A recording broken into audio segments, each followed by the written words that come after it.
All right, everyone. Very important video if you will only hear me out. I think there's a lesson for all of us who do not follow the Catholic doctrine and the Catholic belief of bowing down before statues and the idolatry keeping Jesus crucified on the cross. When we speak about lying signs and wonders, there's no question when it comes to the Vatican and the Roman Catholic Church, the way that Satan has infiltrated the Roman Catholic Church and the Vatican with the Black Pope, and now a Pope that might very well be Peter the Roman or Petrus Romanus. He is a Jesuit Pope controlled by the Black Pope. We don't question the infiltration of demonic entities into the Catholic Church with these very strange things that occur that they call miracles. Who can forget back in Portugal, Spain, the three shepherd children who said the Virgin Mary came to them, appeared to them, and spoke to them in the cove, and that she said she would give a sign.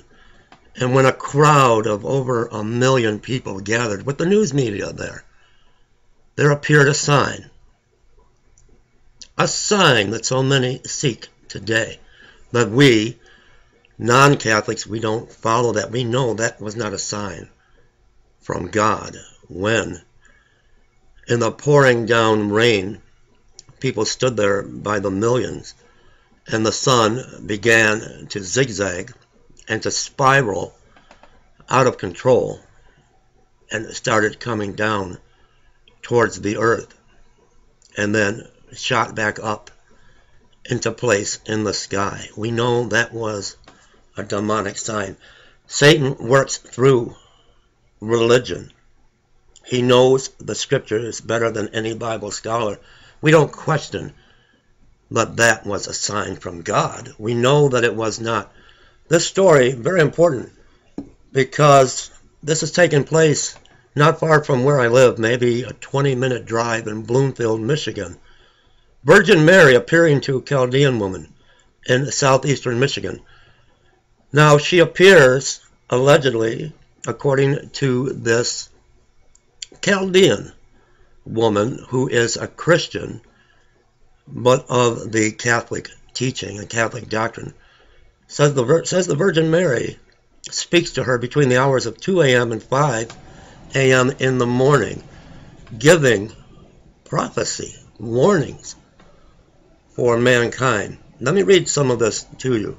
Yes, this title has the sound of a bad tabloid article, doesn't it? But today, I spoke to a man named William who has been in her house and believes this is true. William told me at a retreat at the Manresa Retreat Center in Bloomfield Hills, Michigan, that he saw oil oozing from a crucifix where Christ is still crucified, that this holy oil was oozing from a crucifix. Now, do we believe God is causing this oil to start to drip from a crucifix with Jesus nailed to that crucifix? Of course we don't believe that. A painting of the suffering Christ, a painting of the Virgin Mother, and from other Christian artifacts in this woman's home. It is this phenomenon that first draws people's interest to this story. So I'll say a bit about that before talking about the Virgin Mary's words. The source of the oil has no scientific explanation. For example, the painting is on a thin canvas. There are no hoses or tubes attached to it, and I believe that. And the reverse side of the painting is completely dry. Over the course of the past 4 years, since August of 2008, over 350 pounds of oil has emerged from these and other artifacts in this house. While the oil is a very puzzling and convincing physical phenomenon, when I hear of something like this that is real, and I'm strongly leaning in this direction based on having met William and knowing the priest who informed him and seen the video Link below. I'll put the link to this below for you as well. I don't get caught up in the physical miracle. When God makes things like this happen, it's not standalone. It is done to help people believe in some sort of message. These people are actually believing that God is doing this.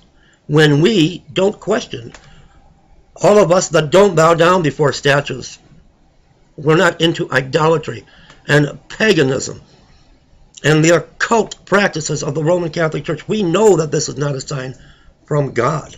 We know that this is Satan appearing as an angel of light, performing miracles and deceiving those that follow this Catholic faith.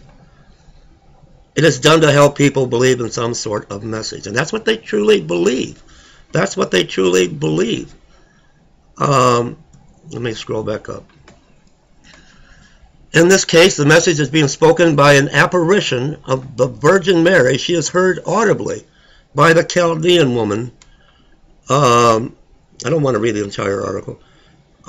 These messages have been all recorded so that they can be shared with humanity, and I'm going to do my part to share them.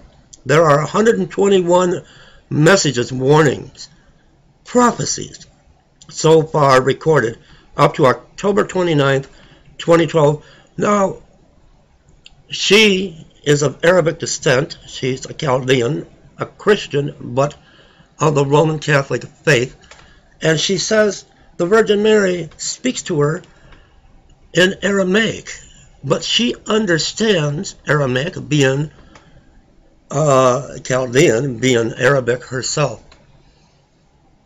And this happens between the hours of 2 o'clock and 5 o'clock, the bewitching hours. Do you think for a moment that Satan, his only interest, is in the Roman Catholic Church and the Vatican? If he can do this and make these signs appear, paintings, oozing oil, crucifix with Christ crucified, oozing oil. And from what I understand, they have collected this oil and had it analyzed. And it's a form of some type of olive oil. But scientifically, they cannot identify the contents. Is this of God? Of course, we know that's not.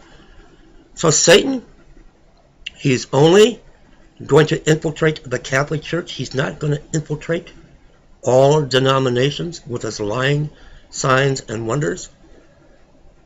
We quickly believe that just because we are not Catholic, we don't bow down to statues, that this could not be Satan performing this miracle, these signs that we are chasing and following rather than chasing and following Jesus.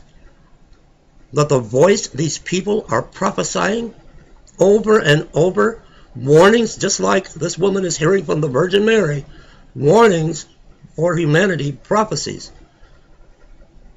The voice inside the person on YouTube's head that's giving that prophecy, we don't question. Satan would never infiltrate organized religion and denominations. I have to look at the word denominations, and I see demon in there. Jesus Christ was not religion. It was all about having a relationship with him and the Father. We need to think. We need to think before we are so quick to judge the watchman. Leave me comments, everyone.